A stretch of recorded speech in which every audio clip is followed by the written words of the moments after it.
I'm actually in a pretty darn good mood, all things considered. And I'm excited to tell you about today's coffee drink.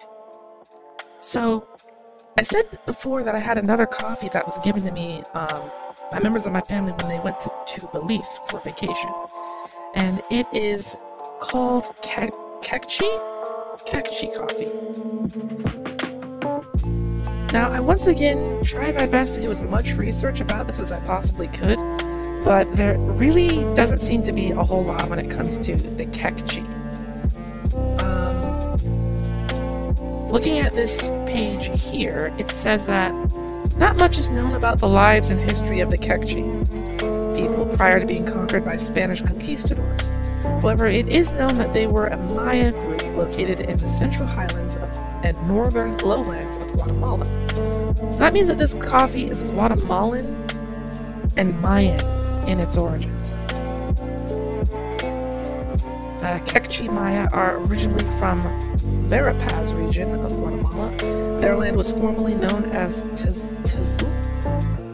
Tezutla, the land of war, and the Kekchi people were ruled by a king who had his own laws and government. When the Spanish began their conquest, the Kekchi were hard to control due to being a dispersed population. So, yeah, we've got some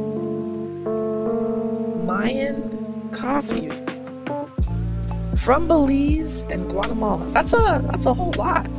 That's a lot of history in there, which is neat.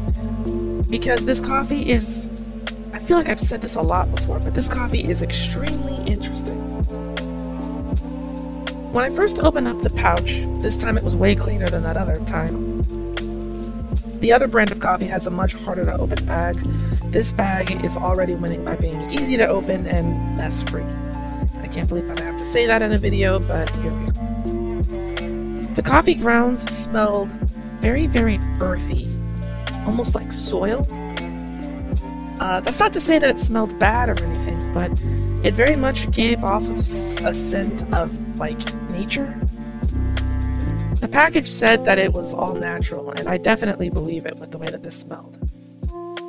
If I'm being completely honest with you, this really doesn't smell like coffee at all. It almost smells like I'm in someone's garden that's very well taken care of.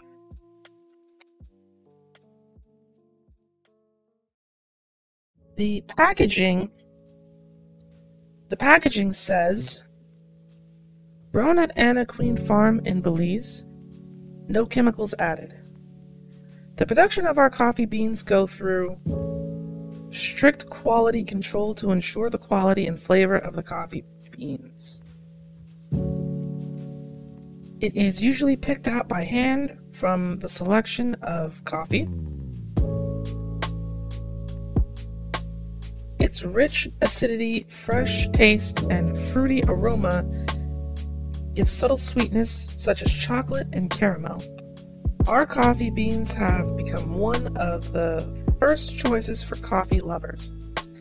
Now, unfortunately, I'm going to have to disagree with them on that one. This coffee doesn't smell like fruit even a little bit. I'm going to be completely honest. I don't know where they're getting this sweet... How can a coffee be fruity? Smell like... How can a coffee smell like fruit, chocolate, and caramel at the same time? That doesn't make a whole lot of sense to me. And when you smell it, it's not going to make a whole lot of sense to you either. I mean, honestly, like I said, this doesn't smell like coffee at all. But that doesn't necessarily mean that it smells bad. It's just very difficult to compare outside of smelling like someone's garden. Lots of floral, earthy, soil-like hints on the smell. But trust me, it gets even more strange. When I started brewing this coffee, it gave off a completely and totally different smell, one that I wasn't expecting. As it was brewing, and as heat and steam was coming out of my cup, because it's a direct brew into my cup, I started to smell wood. Burning wood. Now, when I say burning wood, It might be more accurate to say that this smelled like I was next to someone's restaurant, and that restaurant is proficient in smoking meat. This smelled like something that you would want to rub all over, like pork or something, and then smoke it for a long time. And the aroma that comes off of that is what this coffee smelled like. Which, again, is incredibly weird for coffee, because you're expecting something that smells bitter, aromatic, you know, maybe sweet, maybe something that smells like vanilla or caramel or hazelnut, mocha, something like that. But no, this one smells like wood. Very delicious wood. All of these different smells were making me think of different foods, but none of them were making me think, oh, what a delicious cup of coffee.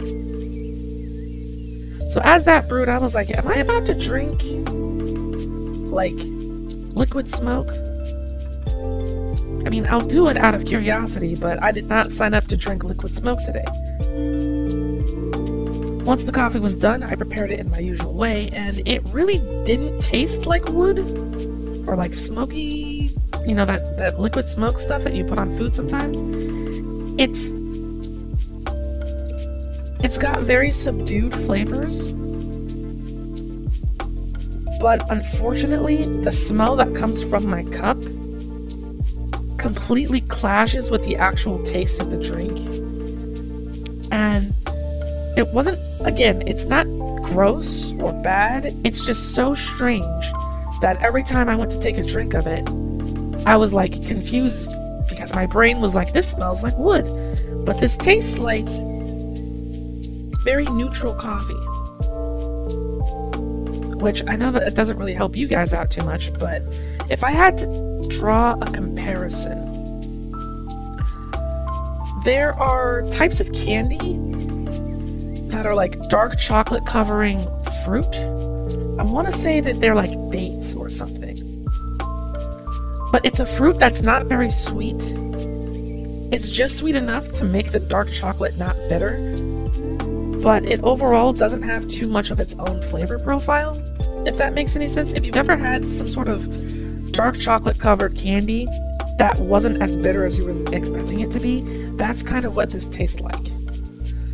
But the weird part is every time you go to eat that candy, you get a whiff of smoked barbecue. So again, it's not unpleasant, it's just a completely new coffee experience, one that I've never had before. But this is the Belize Kekchi coffee. I don't know if any of you have ever had Mayan coffee before, but if you have, I'd love to hear about it down in the comments below. As always, thank you so much for watching, and I will see you all in another video.